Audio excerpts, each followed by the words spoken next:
Good evening everyone. If you don't know, you should know. My name is Rameez and I am a filmmaker and a film critic, and it's been a while since I reviewed the TV show. So here we go with Narcos Season 1.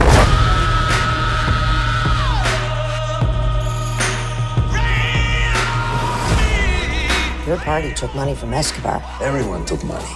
By the way, it's all American money. We had no idea what we were in for. Before I start this review, I just want to thank two of my subscribers for recommending this show to me. Those two people are Mr. Nima Zirat Piche, I hope I pronounced that right, buddy, and the second one is Mr. Dennis the Menace. So thank you for recommending this fantastic show.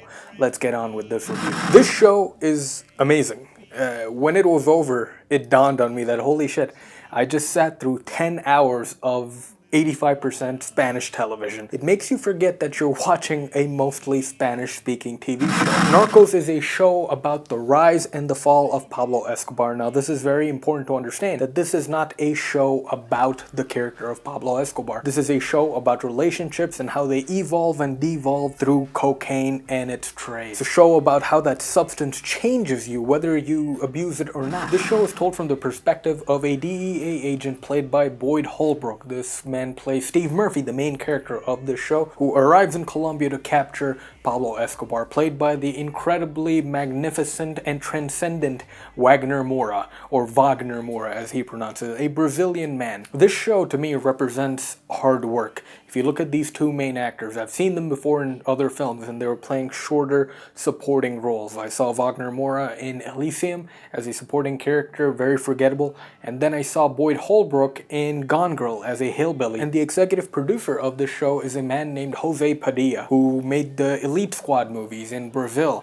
We watched those in film school, so it's good to see everyone getting a piece of what they deserve through hard work. Now let's talk about Wagner Moura. This guy put in a ton of work into the character of Pablo Escobar. He actually went back to college to learn Spanish, and his physical performance is really good as well. He carries himself like a kingpin. He walks around with his gut out, and he's got something I'd like to call the Brian De Palma glare. The glare in Scarface. Watch Scarface and see how many times people just stare at each other with those darting eyes. He does that a lot to show off his intimidation. He's not the problem of this show, and neither is Boyd Holbrook. The problem is the script's character focus. The choice of having this show being focused on Steve Murphy to me feels like a mistake when you have a far more charismatic cop in Javier Pena, his partner, played by the very good Pedro Pascal. He just has more stuff going on around him. He sleeps with his informants, he cares about his informants, he feels like he's on a mission from God to take down Pablo Escobar. He's a far more interesting character than Steve Murphy, in my opinion. But it's understandable as to why they made Steve Murphy the main character of the show. It is an American show, of course, it's an American produced show, so American audiences need someone to grab onto, so it's understandable, and you cannot tell a story from the point of view of the drug kingpin. It's already been done. Scarface, as I said earlier. But even though me believing that Steve Murphy shouldn't have been the focus, he gets a really good and subtle arc in this show. He becomes a sort of a monster himself. Outside of his job, he starts transforming into this uber violent person,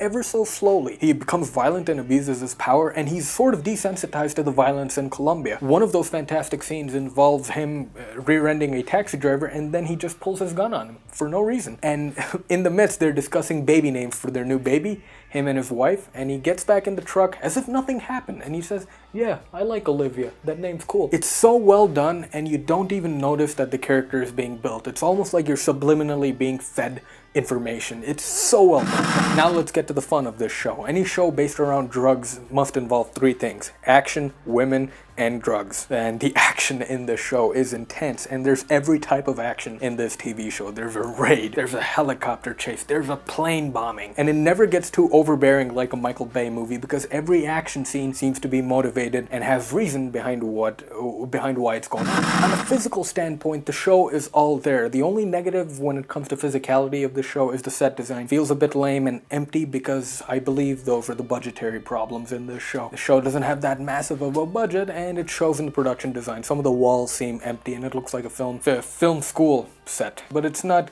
game breaking, and only a guy like me would actually nitpick about that stuff. So now a lot of people compare this show to Breaking Bad, which is not the right comparison to be making for this TV show. Breaking Bad is a show about character. Narcos is about fragile alliances made around a drug. The only comparison to be made, and the only similarity to be made between the two shows is that both Pablo Escobar and Walter White share a moment of no return, which is really similar. Remember in Breaking Bad when Walter poisoned that kid and that was it? I'm like, I'm not rooting for this guy anymore. Pablo Escobar has a very similar thing he does, and it involves a kid as well. But unlike Breaking Bad, which had a sympathetic character in Jesse, this show has none of them. None of these guys are sympathizers. You cannot sympathize with any of them because all of them are virtually doing bad stuff, illegal stuff. Even the DEA, they're doing wrong stuff to get to their end game. And the dialogue sells it as so. One of the coolest things in this show, said by Steve Murphy, the narrator of the show, I'm sorry, he narrates the show, I should have said that earlier, I apologize people. He's narrating while Pablo Escobar is escaping. It happens around episode 5 or 6 or 7, I'm not sure. And he says this really cool line, which is, bad guys always need to get lucky. For us, the good guys, we only need to be lucky once. First of all, that is a dialogue someone would say, that is cool dialogue,